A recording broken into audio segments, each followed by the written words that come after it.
ওনার কোনো এই মামলার সাথে এই টাকার সাথে ওনার কোনো সম্পর্ক নাই।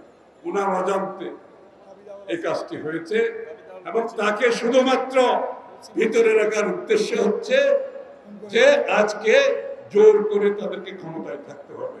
তাহলে আবার ঘুরে আসি, যেখানে অন্যায় আইনে পরিণত হয় সেখানে প্রতিরোধ অনিবার্য। পারবেন প্রতিরোধ করতে? পারবেন প্রতিরোধ করতে? প্রতিরোধের মাধ্যমে দেশনেত্রী বেগম খালেদা জিয়াকে মুক্ত করতে। যেখানে অন্যায় আইনে পরিণত হয় সেখানে প্রতিরোধ কর্তব্য। যেই দেশে ৬০ লক্ষ বিরোধী দলীয় নেতা কর্মীর বিরুদ্ধে মিথ্যা মামলা দিয়ে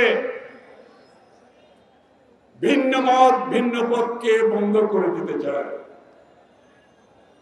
যে দেশে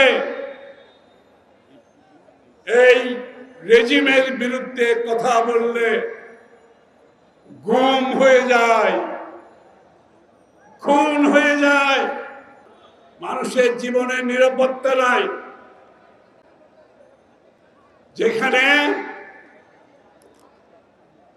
মানুষের ভোটাধিকার নাই, যেখানে মানবাধিকার নাই, যেখানে গণমাধ্যমের স্বাধীনতা নাই, যেখানে বাক স্বাধীনতা নাই, যেখানে জীবনের নিরাপত্তা নাই, পুলিশের হেফাজতে মৃত্যুবরণ করতে হয়, জেলখানায় বিনা চিকিৎসায় মৃত্যুবরণ করতে হয়, সেই দেশে শুধুমাত্র কি প্রতিবাদ করে এখান থেকে বের হওয়া যাবে? শুধুমাত্র প্রতিবাদের মাধ্যমে বের হতে পারবো? তাহলে আমি সেই কথা আবার মনে করিয়ে দিচ্ছি, সংবিধানে পরিষ্কার ভাবে বলা আছে আমাদের বিচারের অধিকারের কথা তারা লঙ্ঘন করছে।